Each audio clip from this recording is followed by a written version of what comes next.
educação domiciliar está sendo discutida na Câmara dos Deputados. Um projeto de lei que tramita na Comissão de Educação prevê a possibilidade de a educação básica, aquela do 1º ao 9º ano, ser feita em casa, sem necessidade de a criança ir para a escola. Em audiências públicas que têm sido realizadas, muitos especialistas defendem esse tipo de ensino. Por outro lado, alguns educadores alertam para a dificuldade de fiscalização do processo por parte do Estado. Para saber como estão as negociações para aprovação da matéria, vamos conversar com a relatora da proposta, a deputada professora Dorinha Seabra Rezende, do DEM do Tocantins. Palavra Aberta é uma produção integrada da TV e da Rádio Câmara. Bom, deputada Dorinha, 64 países já adotam o ensino domiciliar. Gostaria de saber como é essa proposta que está tramitando aqui para regulamentar também no Brasil esse ensino. Bom, na verdade, o tema da educação domiciliar ele é um tema antigo. Desde o século XIX, vários países já adotam essa possibilidade.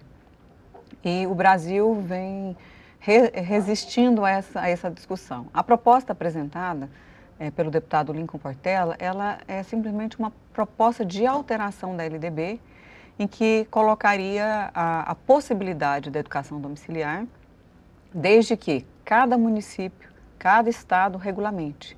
Ou seja, se a lei for aprovada aqui no Congresso, essa lei vai só dizer isso, olha, cada estado ou cada município vai ter que escolher se quer ou não trabalhar com educação domiciliar, a partir de audiências públicas e leis específicas. Porque hoje, da forma como a legislação está, um pai que escolher organizar na sua casa ou deixar a sua criança em casa, sendo atendida pela educação, ele normalmente é acionado judicialmente. Em muitos casos, o próprio Ministério Público pressiona esse pai, porque hoje a educação ela é um direito subjetivo da criança, ou seja, como direito à vida, eu não posso abrir mão dele, da escola também. Qualquer vizinho pode denunciar, olha, o filho do fulano não vai para a escola. Os pais podem ser punidos. Os pais são punidos, inclusive podem ser presos. Então, a legislação, ela abre essa proposta, abre a possibilidade. Por que ela abre a possibilidade?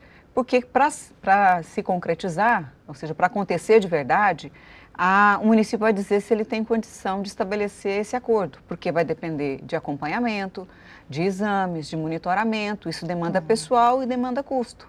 E a mesma forma a família diz o seguinte, olha, eu não quero que meus filhos vão para a escola comum, eu quero educá-los em casa.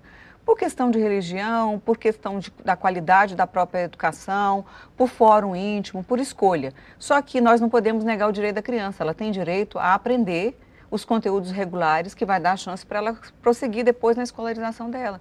E será que os pais teriam condições, principalmente até o 9º ano, de cumprir com esse ensino que é necessário, com todas as cadeiras que são exigidas? Olha, na verdade, os países que já desenvolvem educação, nós temos vários modelos. Muitas vezes a gente imagina que, às vezes, a família vai ter que ter professores específicos em casa. Sim. Não necessariamente para todas as áreas. O princípio da educação domiciliar, ela trabalha nessa lógica de que o aluno seja o agente do seu conhecimento. E hoje é até mais fácil do que no século XIX, né? Hoje nós temos a internet, vários sites, aulas prontas, material disponível. Hoje, inclusive, você encontra disponível centenas, milhares de aulas prontas de química, sim, de física, de matemática, tutoriais. Então, tudo isso está disponível. Não necessariamente você precisa ter um professor em casa. Mas, como eu disse, vai ter que ser regulado, porque se eu escolho ensinar o meu filho em casa, alguém vai me acompanhar. Quem é esse alguém? O governo, o Estado. O Estado vai ter que, através de uma escola pública, vincular aquela criança. Aquela criança, a cada 2, 3 meses, ela tem que prestar exames. Independente disso, o Conselho Tutelar tem um papel importante de fiscalizar, de visitar a família fora do horário para saber se a criança está ou não aprendendo, estudando. O que na verdade, é essa preocupação sempre com a garantia do direito da criança, que é a nossa responsabilidade. Mas os governos eles não conseguem nem fiscalizar a qualidade do ensino das escolas, nem públicas nem privadas. Como é que seria essa fiscalização? Realmente haveria uma fiscalização efetiva para que a criança estivesse cumprindo, tendo esse direito garantido? Na verdade, a fiscalização não é a figura governo, né? Seria o acompanhamento de uma escola, esse aluno teria que estar vinculado a uma escola, e os exames que já são realizados para todo mundo. Nós temos o SAEB, temos o exame da Prova Brasil, que todas as crianças têm que fazer, essa criança também teria que fazer. A diferença, né, e é lógico que o que eu entendo é o monitoramento para garantir, porque não adianta ao final de 3, 4 anos eu fazer uma prova e dizer, olha, não aprendeu, né? Por isso precisa ter um acompanhamento gradativo. E reforço, para isso acontecer, é preciso ter essa regulamentação no âmbito de cada município. Eu sei que muitos municípios brasileiros não teriam condição, porque mal conseguem assegurar a educação, e eu nem estou dizendo de qualidade, a escola funcionando. E esse é um dos motivos que as famílias querem ensinar seus filhos. O que eles dizem? Meu filho vai para a escola e volta pior do que foi. A escola não tem material, a biblioteca não tem livro, em casa eu tenho os livros adequados, meu filho foi para a escola e voltou... Ele sofreu violência, ele voltou aprendendo palavras que na minha casa não são tratadas, modelos de família que eu não concordo. Então, na verdade, na audiência pública, muitas famílias disseram isso. Olha, a Constituição brasileira é clara, o direito à educação ela deve ser garantida pela família e pelo Estado. Então, a família está assumindo sua posição. Uma coisa que muita gente diz também é que hoje as famílias estão se desobrigando dos seus filhos. Eles querem levar os meninos para a escola de manhã e buscar no final do dia e às vezes nem acompanham o que aconteceu. E eles estão dizendo o contrário, nós somos pais que queremos participar, nós queremos educar os nossos filhos.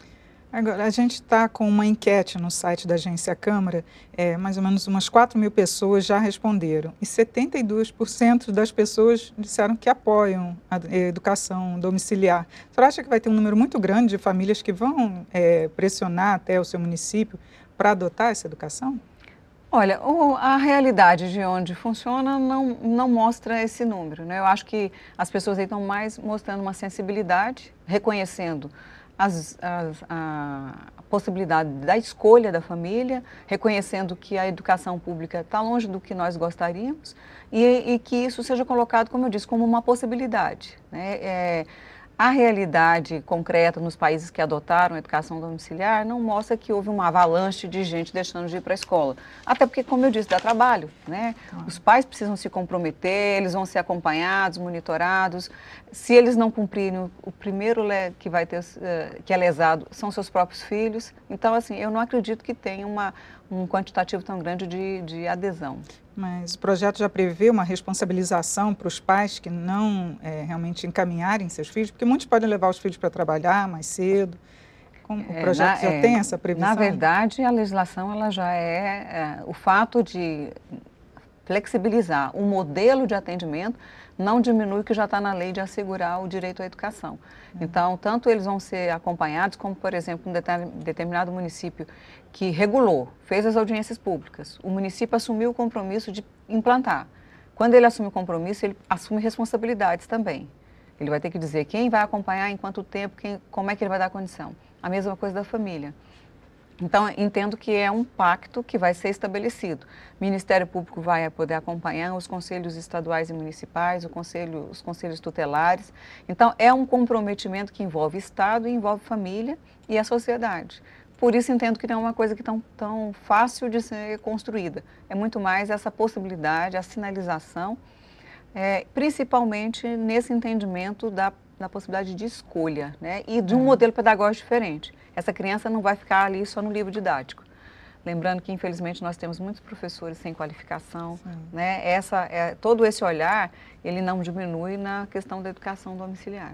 Agora, hoje em dia também tem a questão da convivência, né? As pessoas já dizem que a sociedade está muito mais individualista.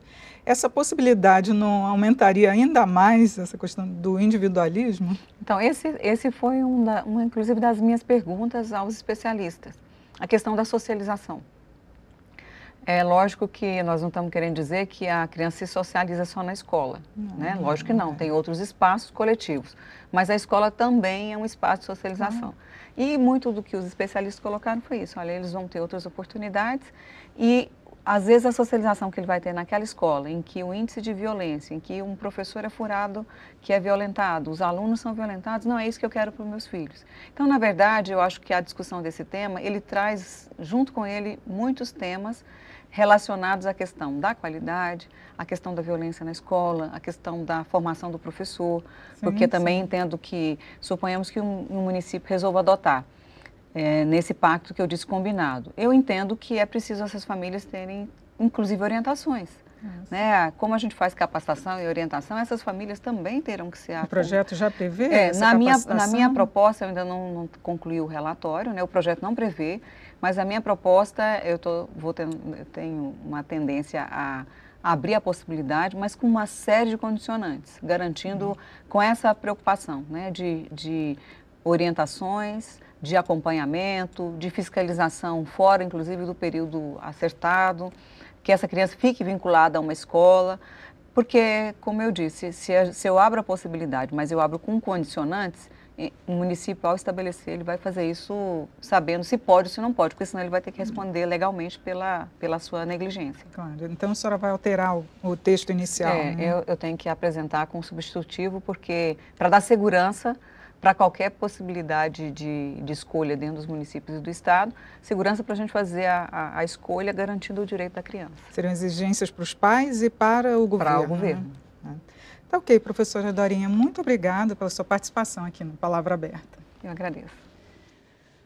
O programa Palavra Aberta também pode ser acessado pela internet, no site www.tv.câmara.leg.br. Eu sou Regina Assunção e agradeço a sua audiência. Até a próxima.